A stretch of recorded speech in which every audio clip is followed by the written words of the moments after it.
Hi, my name is Lindsay and I'm a junior at the College of Worcester, and I'm going to talk about the advantages and disadvantages of taking online classes. I have been in both fully online classes and partially in-person and partially online classes. The partially in-person class was a vocal pedagogy class I took where we met in the classroom, but we also had an online blog post where we'd all signed up for a specific day where we would provide a summary of the class, cover specific topics that we talked about, include questions that students asked, and there's even a potential exam question section, which I found very helpful. So this was a really good idea because each blog post was dated, so if I missed a specific day, I could easily look it up and see what I missed without feeling like I was completely missing a lot of information. So that was nice, and studying for exams was easy because I could go to that exam question section and put those together, and that would help me study pretty well.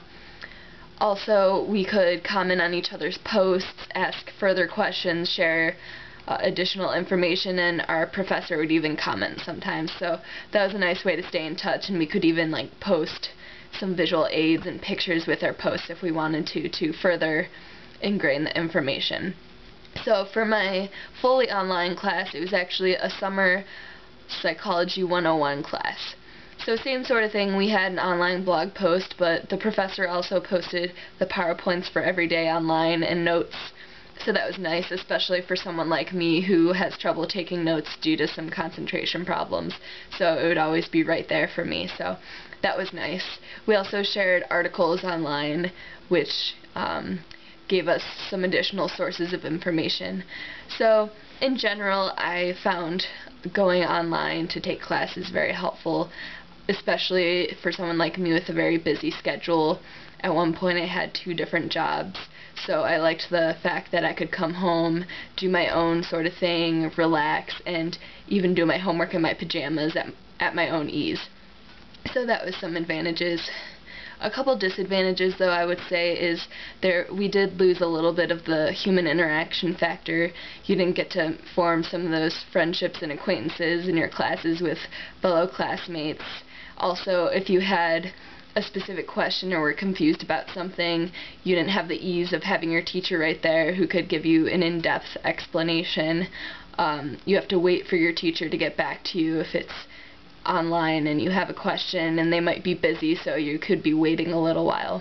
So that's a little bit of a disadvantage. But in general, I would say I like online classes, especially because I can honestly say in that Psychology 101 online class, I honestly learned more information in that class than in any of my other in-person classes, just due to the ease of information and the fact that we could share so much information and access it whenever we wanted. We could just have a lot of information stored for future use. So I definitely learned a lot more in that class than in some of my other classes. So if you're thinking about possibly taking an online class, I would recommend it, especially for someone who has a busy schedule, because it could help you in a variety of ways. So thanks for listening, and that's it.